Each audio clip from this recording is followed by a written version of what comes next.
ವಿವಾಹ ಅಂದ ತಕ್ಷಣನೇ is the commitment of 40 years, 40 ವರ್ಷಗಳ ಸಹಜೀವನ ಅಥವಾ 40 ವರ್ಷಗಳ ಹೊಂದಾಣಿಕೆ ಜೀವನ.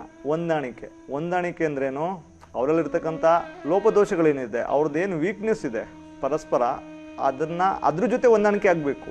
ಆ ಹೊಂದಾಣಿಕೆ ಜೀವನ 40 years ಕಮಿಟ್ಮೆಂಟ್.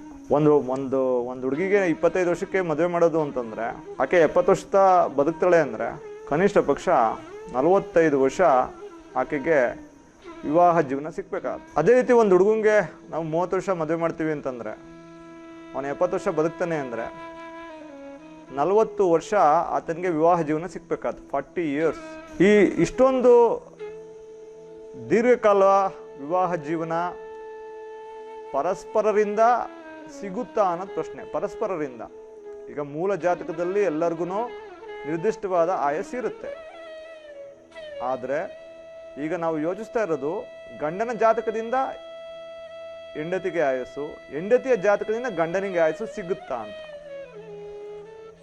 ಈಗ ಪ್ರಶ್ನೆ ಏನು, ಯಾಕೆ ಹೀಗೆ ಅಂತ ಅಂದರೆ, ಈಗ ಮೂಲ ಜಾತಕದಲ್ಲೇ ಆಯಸ್ಸು ಇದ್ದ ಮೇಲೆ ಯಾಕೆ ನಮಗೆ ಗಂಡನ ಜಾತಕದಲ್ಲಿ ಹೆಂಡತಿಯ ಆಯಸ್ಸನ್ನು ನೋಡಬೇಕು, ಅಥವಾ ಹೆಂಡತಿಯ ಜಾತಕದಿಂದ ಗಂಡನ ಆಯಸ್ಸನ್ನು ಯಾಕೆ ನೋಡಬೇಕು ಅನ್ನೋದು ಪ್ರಶ್ನೆ.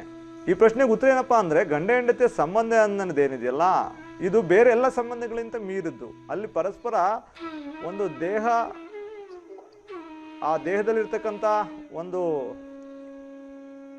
ಎನರ್ಜೀಸ್ ಏನಿದೆ ಅವು ಪರಸ್ಪರ ಎಕ್ಸ್ಚೇಂಜ್ ಆಗ್ತವೆ.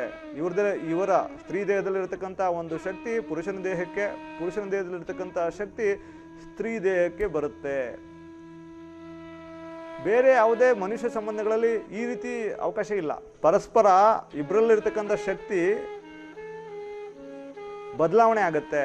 ಯಾವುದೇ ಒಂದು ಗಂಡು ಅಥವಾ ಯಾವುದೇ ಒಂದು ಹೆಣ್ಣು ಹುಟ್ಟಿದಾಗ ಅವರು ಸಂಪೂರ್ಣ ಹೆಣ್ಣಾಗಿ ಹುಟ್ಟಿರಲ್ಲ, ಸಂಪೂರ್ಣ ಗಂಡಾಗಿ ಹುಟ್ಟಿರಲ್ಲ. ಒಂದು ಗಂಡಾಗಿ ಹುಟ್ಟಿದ್ದಾನೆ ಅಂದರೆ ಅವನು 51% ಅಷ್ಟೇ ಗಂಡಸು, ಇನ್ನು 49% ಹೆಣ್ಣಾಗೇ ಇರ್ತಾನೆ ಅವನು.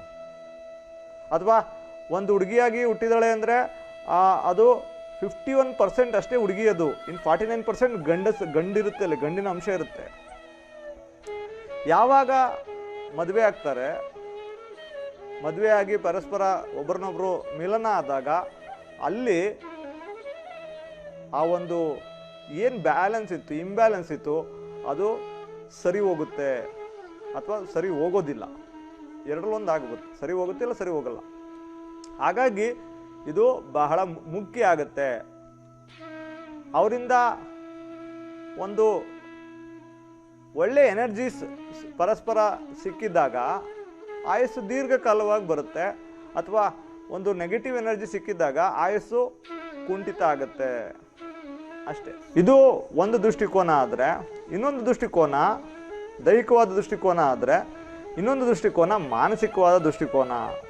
ಗಂಡನ ಜಾತಕದಿಂದ ಹೆಂಡತಿಗೆ ದೀರ್ಘಾಯಸ್ಸಿದೆ ಅನ್ನೋದು ಇದ್ದಂಥ ಸಂದರ್ಭದಲ್ಲಿ ಆತ ತನ್ನ ಹೆಂಡತಿಗೆ ಯಾವುದೇ ಥರದ ನೋವನ್ನು ಕೊಡಲ್ಲ, ಯಾವುದೇ ಥರದ ಕಿರುಕುಳವನ್ನು ಕೊಡಲ್ಲ, ಮಾನಸಿಕ ಹಿಂಸೆಯನ್ನು ಕೊಡಲ್ಲ, ಆಟ ಆಡಿಸಲ್ಲ, ಹಾಗೂ ಯಾವುದೇ ಥರದ ಜವಾಬ್ದಾರಿಗಳನ್ನು ಕೊಡಲ್ಲ.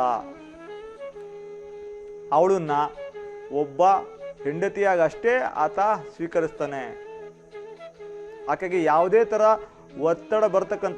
ಆಕೆಗೆ ಒತ್ತಡ ಬರ್ತಕ್ಕಂಥ ಯಾವುದೇ ಥರದ ಒಂದು ಪರಿಸ್ಥಿತಿಯನ್ನು ಆತ ಸೃಷ್ಟಿ ಮಾಡಲ್ಲ, ಸಂದರ್ಭಗಳನ್ನು ಸೃಷ್ಟಿ ಮಾಡಲ್ಲ. ಹಾಗಾಗಿ ಅವಳಿಗೆ ದೀರ್ಘಾಯಸ್ಸು ಬರುತ್ತೆ.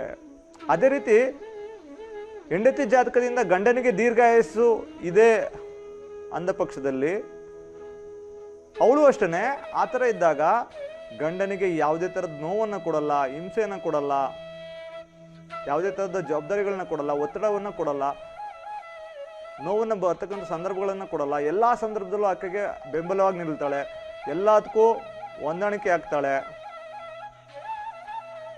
ಎಲ್ಲವನ್ನ ಅವಳು ತನ್ನ ಮೇಲೆ ಭಾರ ಹಾಕ್ಕೊಂಡು ಅವನಿಗೆ ಸಮಸ್ಯೆ ರಹಿತವಾದ ಜೀವನವನ್ನು ಕೊಡ್ತಾಳೆ. ಹಾಗಾಗಿ ಅವನಿಗೆ ದೀರ್ಘಾಯಸ್ಸು ಬರುತ್ತೆ. ಮಾನಸಿಕವಾಗಿ ಒಬ್ಬರನ್ನೊಬ್ಬರು ಯಾವುದೇ ಥರದ ಒಂದು ನೋವಿಗೆ ದೂಡಲ್ಲ ಮಾನಸಿಕವಾಗಿ. ಇದು ಒಂದಾದರೆ ಮೊದಲನೇ ಅಂಶ ದೈಹಿಕವಾಗಿ, ಎರಡನೇ ಅಂಶ ಮಾನಸಿಕವಾಗಿ, ಹಾಗೂ ಮೂರನೇ ಅಂಶ ಇನ್ ದಿ ಆಬ್ಸೆಂಟ್. ಅಂದರೆ ನೋಡಿ, ಪ್ರೀತಿ ಅನ್ನೋದಿರುತ್ತಲ್ಲ, ಸಾಮಾನ್ಯವಾಗಿ ಸಿಕ್ಕಿದಾಗ, ನೋಡಿದಾಗ, ಎದುರುಗಡೆ ಇದ್ದಾಗ ನಮ್ಮದು ಒಂಥರ ಇರುತ್ತೆ ಭಾವನೆ, ಆಲೋಚನೆ, ವರ್ತನೆ.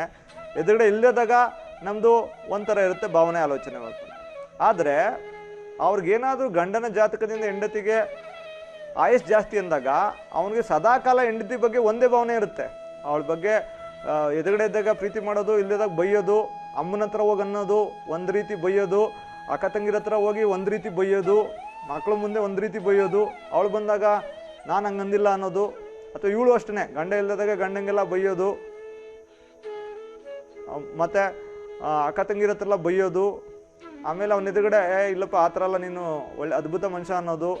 ಅಲ್ಲೋಗಿಲ್ಲೋ ಕುರಿ ಕುಯ್ಯೋದು, ಕೋಳಿ ಕುಯ್ಯೋದು, ಒಳ್ಳೆ ಬುದ್ಧಿ ಬರಲಿ ಅಂತ.